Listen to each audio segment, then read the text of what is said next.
Semua urusan yang beriman itu baik. Itulah menakjubkannya urusan orang beriman. In asabathu syarra'u syakara fakanat khairul lahu wa in asabathu dharra'u sabara fakanat khairul lahu. Enak atau enggak enak, sesuai harapan kita atau tidak sesuai, kalau sikap kita sikapi dengan keimanan, maka ujungnya jadi kebaikan. Jadi Bu, nah, itulah enaknya jadi orang beriman, kata Nabi SAW. Kadang-kadang Bu, yang terjadi itu sesuai dengan apa?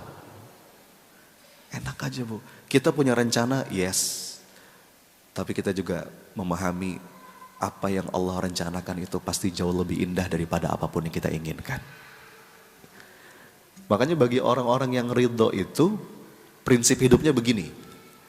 Hadiah terindah adalah apa yang saat ini aku miliki. Dan takdir terindah adalah apa yang saat ini aku jalani. Coba diulang Bu. Hadiah terindah adalah apa yang saat ini aku miliki.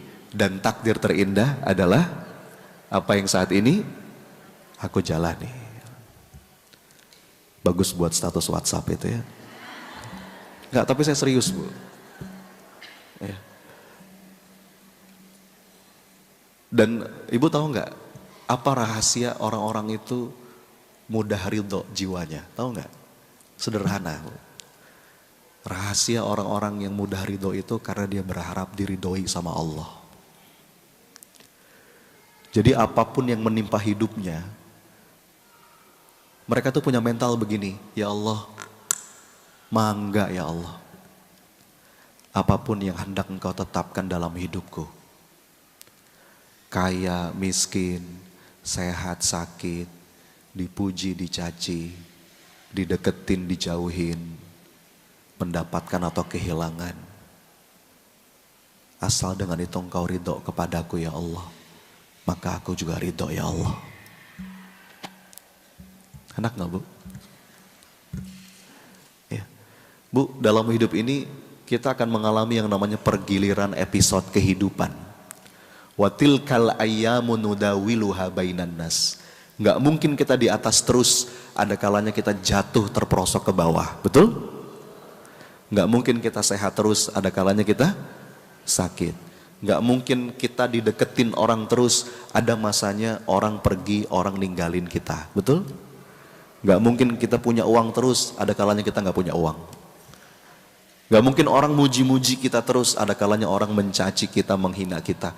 Watilkal ayyamu nudawiluha bainan nas. Itu biasa aja, itu sebuah kewajaran hidup. Bagi orang-orang yang punya prinsip, ya Allah, apapun yang Engkau tetapkan, asal dengan itu Engkau ridho padaku ya Rabb, aku gak apa-apa. Aku juga ridho ya Allah.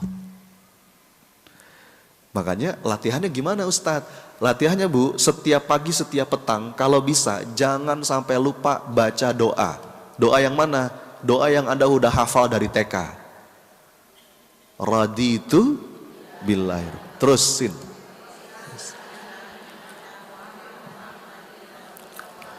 Itu kan doa ada di zikir pagi petang ya Bu ya. Kita saya yakin udah hafal doa ini dari TK. Cuman kita kan bukan anak TK. Jangan cuma dibaca, dijiwai betul. Bahkan kata Nabi SAW, Allah itu ridho kalau ada hamba yang baca doa itu. Raditu billahi robba itu artinya apa? Ya Rob, hamba ridho Engkau Rob hamba yang mengatur segala urusan hamba. Ya. Ketika aku berdoa kepada Allah dan Allah mengabulkan apa yang aku minta, aku bahagia. Tapi jika Allah tidak mengabulkan apa yang aku minta, aku lebih bahagia. Kenapa? Karena yang pertama pilihanku, sedangkan yang kedua pilihan Allah. Dan pilihan Allah pastilah yang terbaik untukku. Makanya orang yang punya mental seperti ini Bu, enak dia ngejalanin hidup. Ya, ya Rabb, asal dengan ini Engkau makin sayang padaku, Engkau maafkan dosa-dosaku, Engkau ridho kepadaku, maka aku pun ridho ya Allah. Aku pun ridho ya Allah. Oke Bu, itu yang pertama. Kita mau bahas berapa ini? 5. Terusin gak? 2. Ini pasangan nih, ini pasangan. Kalau yang pertama tadi meratapi masa lalu, yang kedua yang bikin dada kita sempit, mencemaskan masa depan. Panik, khawatir, cemas, takut, duh nanti gimana ya, nanti gimana ya. Itu juga kendaraannya setan tuh Bu. Memang kerjaan setan tuh nakut-nakutin. Nakut-nakutin. Contoh, ada orang mau hijrah dari pekerjaan yang lama, mungkin di sini uangnya gede, tapi di situ ada hal yang haram, ada kezoliman, uangnya gede, dia mau hijrah pekerjaan yang baru, secara angka jauh banget, dibisikin sama setan, alah ngapain sih, lebay, hijrah, nanti anak kamu makan apa, udah di sini aja, nah gitu tuh, bisikan-bisikan ketakutan itu Bu, itu dari setan, namanya was-was. Bahkan Bu, bisikan itu lebih berbahaya daripada tukang sihir. Buktinya apa? Ketika berlindung dari tukang sihir, itu dalam Quran surat Al-Falaq, cuman sekali kita minta, Qul a'udzu birabbil falaq. Sekali aja. Langsung min syarri ma khalaq. Tapi untuk berlindung dari was-was, itu 3 kali. Qul a'udzu birabbin nas, malikin nas, ilahin nas. 3. Jadi bisikan-bisikan hati itu, was-was, itu lebih berbahaya dibandingkan tukang sihir. Karena itu menyempitkan dada kita. Takut, cemas, bingung, aduh nanti gimana ya. Lah terus gimana Ustadz latihan jiwanya supaya dada kita lapang dalam hal ini Bu? Nama latihannya berserah. Coba diulang, apa? Berserah itu kalau dalam Quran banyak pilihan katanya. Bisa tawakal, bisa tafwid, dari kata fawwada yufawwidu tafwid, bisa juga taslim. Ini penting. Dan jangan salah paham ya ibu-ibu, tawakal itu bukan pasif, bukan.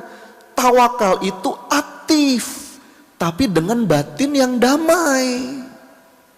Coba saya mau nanya, doa apa yang ada kata-kata tawakalnya yang sering Anda baca setiap hari? Doa apa? Bismillahi. Nah sekarang saya mau nanya, itu doa Anda baca kapan? Ketika mau tidur atau ketika mau bergerak? Anda baca Bismillahi tawakkaltu 'ala Allah, habis itu ke tempat tidur atau melangkah? Ini logika sederhana. Tawakal itu bukan pasif, tawakal itu aktif. Tapi gerak aktif yang terbingkai dengan kedamaian. Bahwa dalam setiap aspek hidup itu ada sesuatu yang dalam kendali kita. Disitulah kita berikhtiar. Tapi ada sesuatu yang itu di luar kendali kita. Kenapa banyak orang stres sampai anxiety, ya, takut, panik, karena dia masuk pada sesuatu yang di luar kendalinya. Disebut overthinking.